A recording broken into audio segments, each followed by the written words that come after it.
कहानी उस घर की है जहाँ बहू और बेटी को एक माना जाता था, लेकिन फिर। अरे शिखा बेटा, तू रसोई में क्यों घुसी रहती है? जा, रोटी मैं बना लूंगी। नहीं नहीं माँ जी, आप बैठिए, बस सारा खाना बन ही गया है। श्वेता को बोल देती हूँ, वो खाना लगा देगी सबका। सॉरी भाभी, मेरे पास वक्त नहीं है। माँ, मुझे पैसे देना, पार्लर जाना है। हाँ हाँ चली जाना, भाभी को भी ले जाना। वो भी जाने को बोल रही थी पार्लर, पर पहले ना मदद कर दे उसके खाना लगाने में। देख माँ, वो बहू है, उसे बहू रहने देना, इतना सर पर मत चढ़ा भाभी को।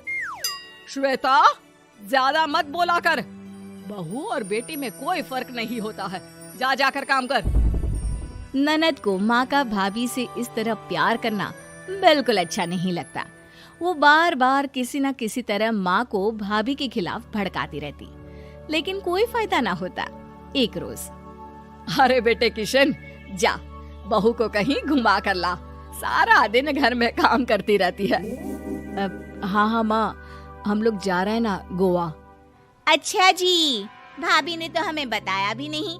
वैसे तो सारी पंचायत करती है, ये गोवा वाली बात क्यों छुपा गई हमसे? अरे क्योंकि उसे खुद नहीं पता था बहन। मुझे टिकट सस्ती मिल रही थी तो मैंने बुक कर दिया। हाँ शिखा, पैकिंग कर ले, संडे हम जा रहे हैं गोवा। दोपहर में शिखा पैकिंग कर रही थी कि सास आ जाती है। ये क्या बहू, साड़ियाँ? अरे गोवा जा रही है घूमने या फिर शादी में मायके हैं? माँ जी, ऐसा कुछ है ही नहीं, समझ में नहीं आ रहा क्या रखूं कपड़े में। अरे तेरी और श्वेता की साइज तो एक ही है, उसके कुछ मॉडर्न कपड़े ले ले, आकर लौटा देना। हाँ माँ जी, ये ठीक रहेगा। शिखा श्वेता के पास जाती है और उससे कपड़े मांगती है। ना जी ना, मैं अपने कपड़े ना दूं, वैसे भी फैल जाएंगे मेरे कपड़े, बहुत महंगे वाले हैं। शिखा मुंह लटकाकर कमरे में आ जाती है तो सास कहती है, चल तैयार हो जा, तुझे मैं शॉपिंग करा कर लाती हूँ गोवा की। बस फिर क्या था, सास बहू निकल जाते हैं मार्केट और एक से बढ़कर एक ड्रेस खरीद कर घर आते हैं। पहले बता देती कि नए कपड़े दिलाने वाली है भाभी को, तो मैं अपने ही दे देती ना भाभी को, मुझे दिला देती नए कपड़े। देख श्वेता, परिवार का मतलब सबके साथ रहना होता है, ना कि सिर्फ अपना सोचना। वैसे भी तुझे अच्छे संस्कार सीखने चाहिए। और रही बात कपड़ों की, तो शिखा, आज से घर पर भी तू मॉडर्न कपड़े ही पहनेगी। कोई जरूरत नहीं है ये साड़ी वाड़ी लपेटने की। अब क्या था, घर पर श्वेता और शिखा एक जैसे रहते। एक बार पड़ोसन आती है।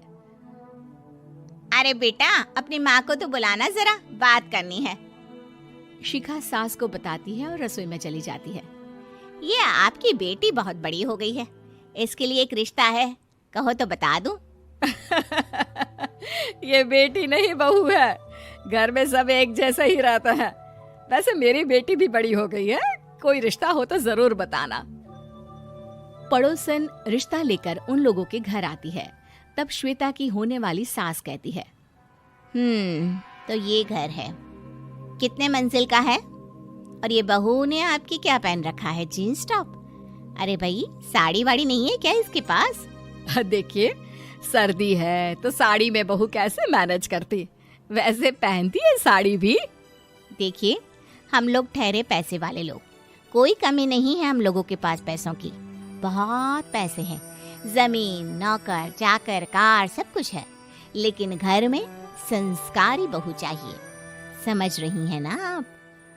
सास कुछ कहती कि श्वेता बोल पड़ती है, हाय रे, नौकर चाकर से लेकर जमीन, कार, पैसा, हाँ हाँ, मुझे रिश्ता मंजूर है, मंजूर है मुझे। अरे रुक जा श्वेता, मैं बात कर रही हूँ ना। देखिए, हम लोगों के घर इतनी आजादी नहीं मिलेगी। अरे हाँ कर देना माँ, हाँ कर दे जल्दी से। सास क्या करती, बेटी की शादी ऐसे घर में कर देती है जहाँ ना उनके विचार मिलते हैं और ना ही आचार। शादी के बाद एक रोज फोन पर, श्वेता बेटा, एक बार घर आ जा, बहुत दिल करता है तुझे देखने का। माँ, वो घर पर बहुत काम होता है, कैसे आऊँ? बड़ा घर है, लेकिन आने जाने वालों की लाइन ही लगी रहती है। बेटा, मैं तो जानती थी उस घर का हाल। लेकिन तू ही नहीं मान रही थी। माँ देख, हर घर का यही हाल है। तेरी बेटी को यहाँ घूंघट हटाने की परमिशन नहीं है और एक तरफ भाभी स्कर्ट पहनकर घूम रही है। बेटा, मुझे क्या पता था कि मेरी बेटी को ससुराल के नाम पर पिंजरा मिल जाएगा। अच्छा माँ, फोन रखती हूँ, सास को गर्मा गर्म रोटी खिलानी है। तुम लोगों की तरह नहीं कि एक रोटी बनाओ, एक सब्जी बनाओ, फिर सारा दिन फ्री होकर घूमो। सास फोन तो रख देती है, लेकिन सोच में पड़ जाती है कि एक तरफ बेटी जिसे कोई आजादी नहीं, वहीं दूसरी तरफ बहू जिसे देखकर लगता ही नहीं कि उसकी शादी भी हुई है। अगले रोज। शिखा, अरे ओ शिखा। हाँ माँ, क्या हुआ? कुछ चाहिए आपको? मैं जिम जा रही थी। जिम के कपड़ों में बहू को देखकर सास को घूंघट में अपनी बेटी का ख्याल आता है। देख बहू, घर में बहू की तरह रहा कर। इतने टाइट कपड़े पहनकर जिम जाना पसंद नहीं मुझे। जा जाकर रोटी बना। रोटी? माँ, अभी तो शाम के 6 बजे हैं, इस वक्त रोटी? अब क्या मेरे खाने पीने पर भी पहरा है? अरे जब मर्जी तब मैं अपने घर में खा भी नहीं सकती क्या? बहू को अजीब लगता है। वो समझ नहीं पाती कि जो सास कल तक इतनी सपोर्टिव थी, उन्हें अचानक से क्या हो गया। वो किचन में जाती है, गरम रोटी के साथ 2 तरह की सब्जी, रायता, सलाद सब लेकर सास के पास आती है। माँ जी, खाना। इतना सारा खाना? राक्षस समझा है क्या मुझे? रोटी मांगी थी मैंने गर्मा गर्म बस। पर माँ जी, रोटी खाती किससे आप? सब्जी तो बनानी थी ना। अरे भूख मर गई मेरी तेरी बहस से। जा जाकर काम कर, अंदर पूरी रसोई साफ कर। बहू अंदर चली जाती है। थोड़ी देर में श्वेता घर आती है। अरे शिखा, जल्दी से चाय ला, पकवान बना, मेरी बेटी आई है। अरे नहीं नहीं माँ, ड्राइवर बाहर खड़ा है। मैं तो घर का कोई सामान खरीदने के बहाने यहाँ आ गई हूँ, मुझे जाना होगा। अरे बेटा, पर कितने दिनों बाद देख रही हूँ तुझे। रहने आ जाना 2-4 दिन के लिए। आ जाऊंगी माँ, जब मेरी सास मरेगी तब। मैं तो रोज मन्नत मानती हूँ कि मेरी सास मर जाए तो अच्छा है। अच्छा चल, जा रही हूँ माँ। हे भगवान, कैसे कैसे दिन देखने पड़ रहे हैं मेरी बेटी को। सास अंदर जाती है, जहाँ श्वेता की जिम वाली सहेली का फोन आया होता है। क्या बात है, आज जिम नहीं आई? अरे पता नहीं यार, आज माँ को क्या हो गया अचानक। पर खैर कोई नहीं, लगता नहीं कि मैं अब जिम आ पाऊंगी। शिखा स्पीकर पर बात कर रही थी, जिसे सास सुन रही थी। यार, ये सास ना होती ही ऐसी है। मैं तो कहती हूँ बुढ़िया जल्दी मरे और तू आराम से जिए। शिखा को सहेली की बात पर गुस्सा आ जाता है। माँ के मरने की कौन सा बच्चा दुआ मांगता है मोहिनी? आगे से ऐसी बात मेरे सामने मत करना।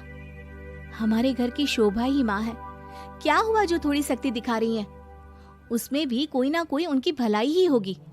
मैं तो कहती हूँ भगवान मेरे जैसी सास सबको दे, जो सिर्फ माँ की तरह है। सास वाली तो कोई बात ही नहीं है उनमें। सास ये बात सुन रही थी।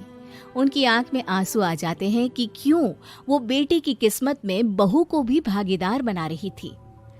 शिखा, अरे ओ शिखा, क्या हो गया? जिम नहीं जाना क्या?